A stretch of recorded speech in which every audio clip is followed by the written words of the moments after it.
संजय राऊत हे या महापत्रकार परिषदेचे इव्हेंट आयोजक आहेत। ठाकरे पत्रकार परिषदेत 2-4 टोमणे मारतील अशी टीका संजय शिरसाट यांनी उद्धव ठाकरेंवर केली आहे। ते ठाकरे सरकारमध्ये आदित्य ठाकरे दावोसला कशासाठी गेले होते असा सवाल देखील विचारत संजय शिरसाट यांनी आदित्य ठाकरेंवर देखील हल्लाबोल केलाय।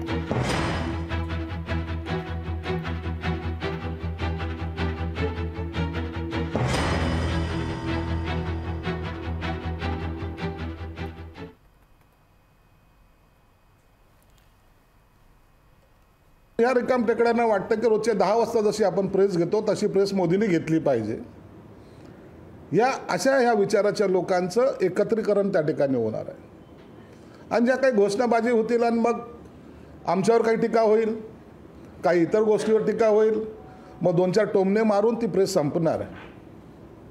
मुळामध्ये प्रश्न असा आहे, तुम्हाला एकीकडे लोकशाहीला मानायचं आहे, तुम्ही लोकशाहीचा आदर करतायत, लोक भावनेचा आदर करतायत आणि तुम्हाला जे काही स्टेप दिलेले आहेत, त्या स्टेपने तुम्हाला न्याय मागायचा आहे, त्याच्यानुसार जर तुम्ही गेले असता तर लोकांनी ते ॲक्सेप्टही केलं असतं। परंतु हम करेंगे सो कायदा ही जी काही भूमिका आज त्यांनी घ्यायचा प्रयत्न केला, याचा लोकसुद्धा मनापासून धिक्कार करतायत, लोकांना ते मान्यसुद्धा नाही। सुभाष देसाईच्या नेतृत्वाखाली जो काही दावोसला गेले होते त्या दौऱ्यामध्ये आदित्य ठाकरेचा रोल काय होता हे आजपर्यंत महाराष्ट्राला कळालं नाही।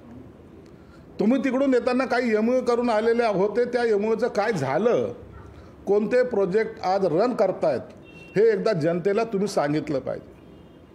आणि मग गेल्या वेळेला उदय सामंत आणि त्यांचे सहकारी किंवा मुख्यमंत्री त्यांच्या सर्वांबरोबर जे एमओयू साईन झाले ते आज कार्यरत, ते त्याच्या कामकाजाला सुरुवात झालेली आहे। लोकशाही मराठी ऐका, पहा, जागरूक रहा।